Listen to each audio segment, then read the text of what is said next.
Did I scare you? Hit that subscribe button if you jumped. Anyways, welcome back to The Millionaire, your go-to spot for anything finance related. From how-tos and top 10s to Reddit threads, we've got all your favorite content. If you like the video, be sure to like and subscribe to stay up to date. Big weddings. I don't know anyone who's had a big wedding because they wanted to. It was always for their parents to be able to invite everyone in the world that they share a few chromosomes with. But when you look at the cost compared with someone's annual earnings, or the cost of a down payment on your first house together, it just makes no sense. 100% agree. There is no way in hell I'm spending thousands on a dress alone. Dress, suit, venue, photographer, videographer, caterer, band, or DJ. My friend was supposed to have a biggish wedding this summer, but it ended up being 20 or 30 people in the backyard because of COVID, and the rest of us watched on Zoom. I think she lucked out. Now that's the best kind of wedding.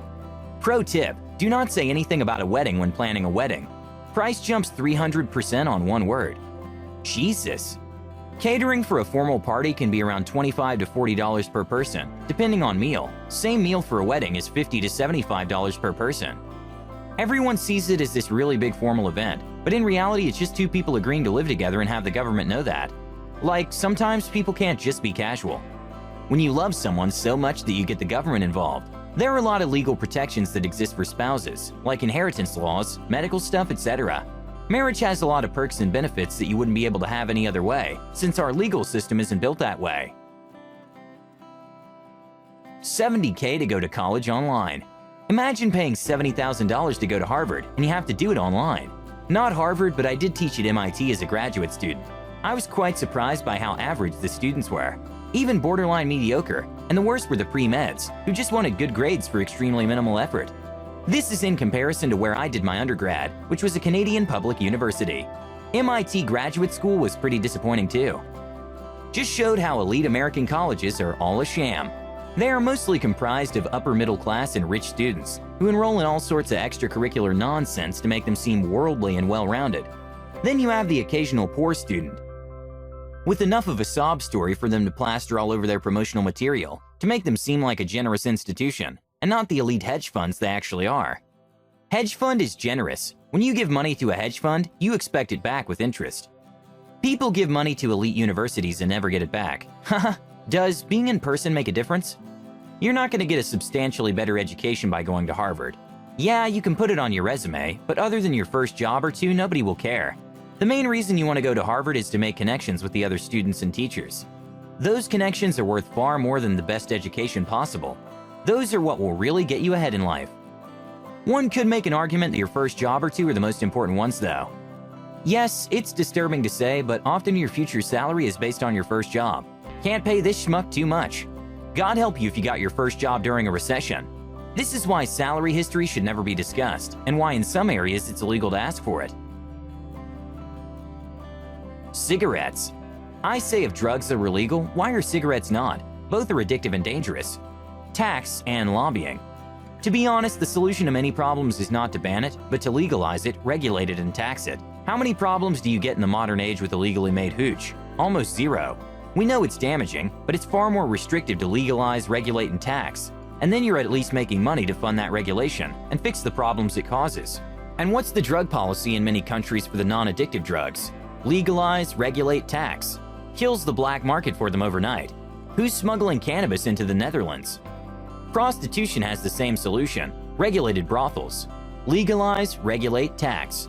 Much safer for the clientele, as well as the people providing the services. Cigarettes are the same, but now, in many countries, the cost of dealing with the fallout from them is greater than the tax they bring in, even with ridiculously high tax rates. Hence, they've started regulating and taxing them even harder. No smoking indoors, etc. You can't do it for everything. Some harder drugs have knock-on effects that you do not want at all. Serious addictions which lead to high crime and completely debilitating health problems. But for most things that you want to stop, the way is to legalize, regulate, and tax. The other option, apart from taxing things you don't want to happen, is to subsidize the things that you do want to happen. Few countries do this, but there are places that subsidize things like community health initiatives, gym memberships, and so on. The things you want people to do. Legalize, regulate, tax the things you don't want. Use the money to pay for regulation and subsidizing the things you do want. It's really not a difficult system.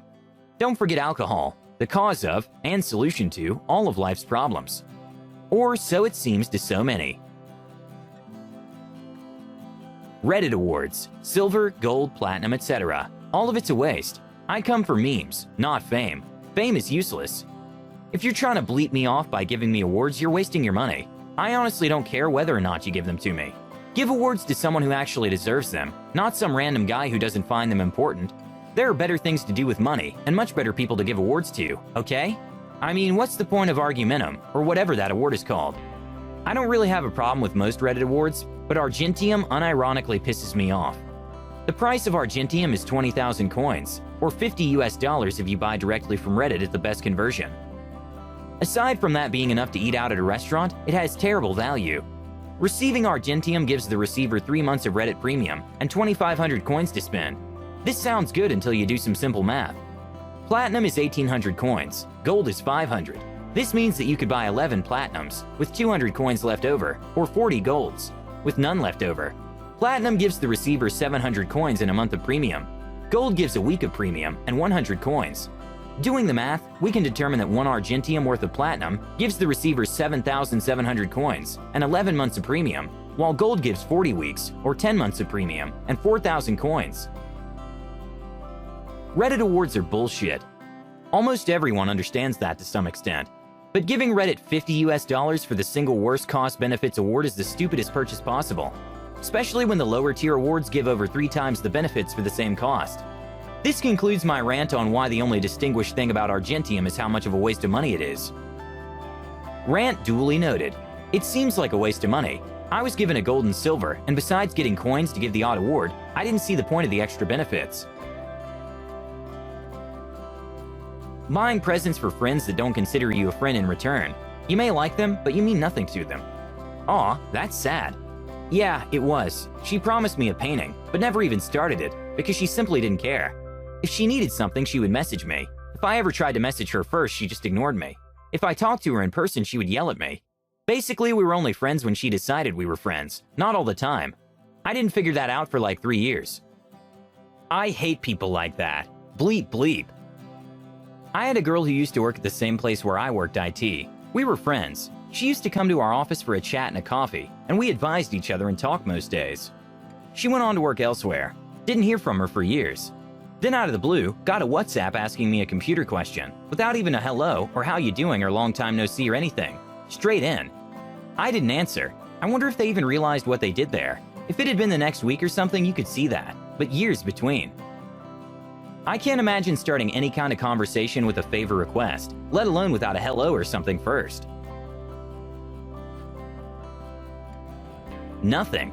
If something brings you joy and you can afford it, then it's not a waste. I like the way you think. Thank you for justifying my daily Starbucks addiction. Any transactions in mobile games, you're basically spending money just to show that you're better or made more progress than everyone else in said game. I think this is over-exaggerated. I will gladly buy a cosmetic thing for a non-pay-to-win game if I enjoy it, especially if it was a free game. If I've sunk hours of enjoyment into the game, the developers deserve my $10 or $20. People always go all or nothing on these things, but for instance, back at the height of Pokemon Go, I was playing 2 to 3 hours a day. After a few weeks, I felt they earned their cash from me and bought some lures and Pokeballs. All in all, I think I spent a max of $30 on it. Certainly depends on the game. I'll spend money on quality games, but pay to win or play is something else. Even the monthly pass can be justifiable on a game you play all the time. If I'm playing a game for 60 to 90 minutes every day, then I can justify throwing $5 at a monthly pass that unlocks loot, runes, cosmetics, cards, skins, whatever. I don't think I'd pay directly for in-game speed-up currency though. That's a bleep trap. My personal example is Clash of Clans. I still like playing the game, and the monthly pass rewards are definitely worth the $5 for a game that I'm playing 40 to 50 hours a month. Just total time-wise, it's a way better value proposition than the $60 I spent on The Last of Us Part 2. Now, let me ask you this. As an introvert that doesn't like going out at all, if I spend $5 a month on a season pass for some skins, does that make it a waste of money? I don't know. It makes me happy, and that's what's important. If you enjoyed the video today, be sure to subscribe to the channel right away and like this video for more content weekly. We have it all, from hilarious rich moments to tips on how to be the next millionaire. See you next time. Oh, and don't forget to hit that subscribe button.